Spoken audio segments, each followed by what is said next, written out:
Magandang araw mga kaibigan.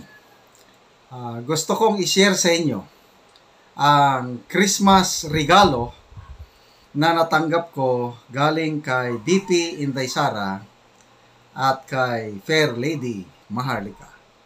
Okay? So, hindi ko in-expect na makatanggap ako ng ganito bongacious na regalo galing dito sa dalawang ating mga idolo. So, anong klaseng regalo? At papaano ko natanggap yung regalo? Okay, ganito. Special na regalo. It's an indirect na regalo. Hindi Christmas card, hindi ako pinadalhan ng kwarta. Ganito po yun. Halos hindi ako makapaniwala na dahil sa kanilang dalawa, nabiyayaan ako ng so much material blessings na itong material blessings na ito ginagamit ko rin pag bless sa ibang tao. Okay, ito po ang aking vlogging journey. Hindi po pera ang habol ko dito.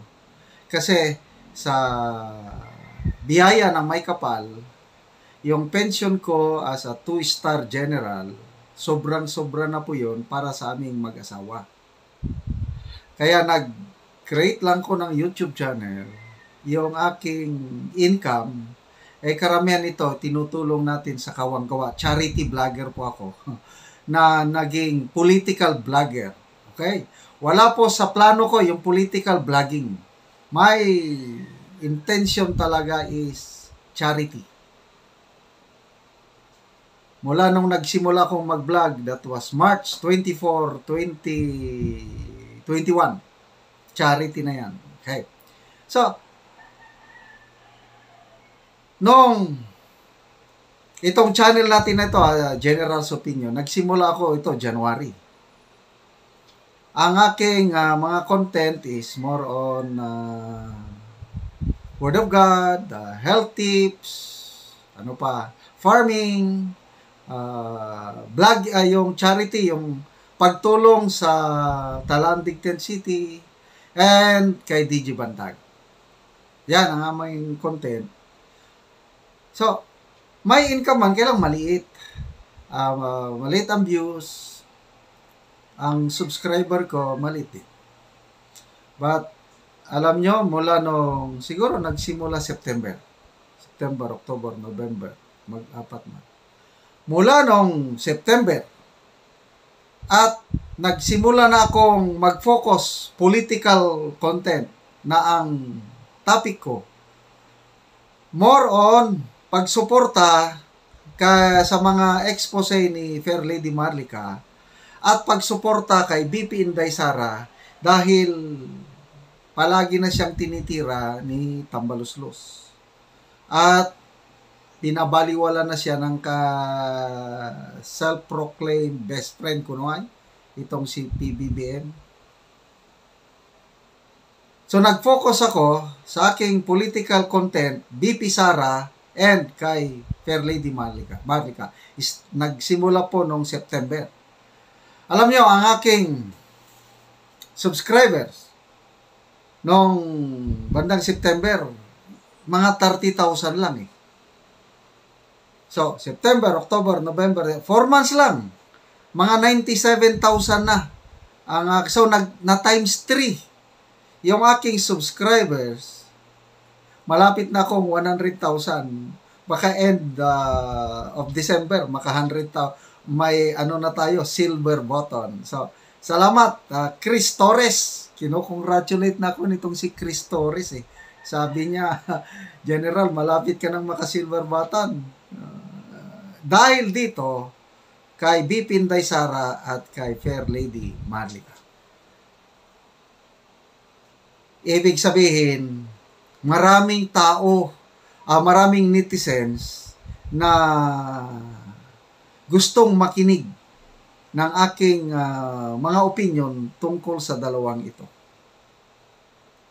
So, dahil dumami yung subscribers ko, naging times 3, ganon din yung views.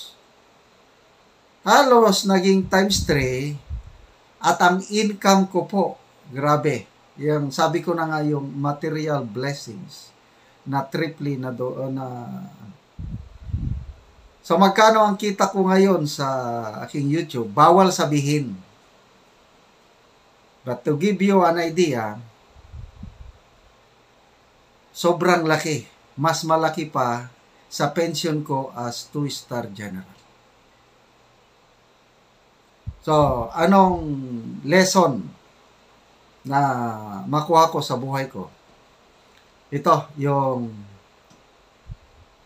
ang Diyos po, grabe, hindi ko inaakala na ganito ang mangyari sa itong General's Opinion ngayon. Pang-apat na channel ko na ito eh. Unang original channel ko is The Vlogging General. Kailang nawalan ng ads. Nandyan pa rin, kailang wala, hindi kumikita. Next, TVG. Wala ring ads. Dahil may ano. Yung pangatlo, TVSTG. Nagkaroon ng ads yan, kailang na demonetize pa rin. Pero no, 3 channel, walang monetization. Gusto ko nang mag-give up total. Hindi ko naman kailangan ng pera. Hindi, na, yung mabubuhay ako dahil may pensyon. Kailang, ang tanong, Panginoon, why did you allow na 3 channel ko na nawala demonetization? Ituloy ko pa ba? Ang sagot na ituloy mo. Importante, ma-share mo ang gospel ko, yung word of God. Kaya, from time to time, nag-share ako ng ABC. Dahil yun ang pangunahing purpose ko in my vlogging journey. I-share po ang good news ng Panginoon. Yung spirit of Christmas, yung mensahe, diwa ng Pasko is yung pag-ibig ng Diyos, yung kapatawaran. So, ABC, A, we just accept that we are sinners. B, believe, maniwala lang tayo na naipanganak, nabuhay, namatay, at nabuhay muli ang Panginoong Hesus para sa kapatawaran ng ating mga kasalanan. And C, commit or surrender our lives to the Lordship of Jesus Christ habang nabubuhay po tayo.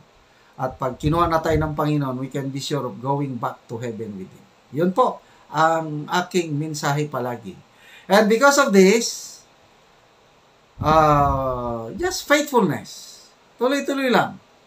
God is blessing me so much with income na malaki at napakasarap po yung tumutulong sa ating kapwa-tao. I'm sorry, yung ating Talaan Digten City, hindi na ako nakaka-upload na ng videos kasi sinimulan ko lang yon. Right now, itinurn over ko na yung pagtulong doon sa aking kapatid at yung sister-in-law, di ba? Pastor at pastora sila.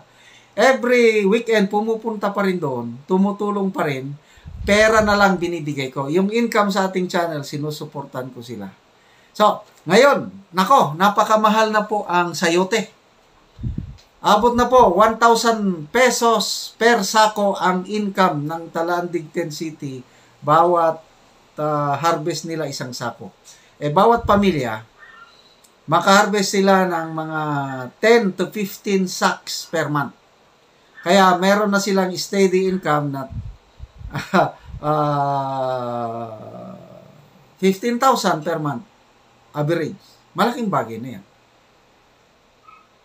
So, yun po, napakasarap tumulong at dahil pag tumutulong po tayo, mas maganda po yung it's better to give than to receive, di ba?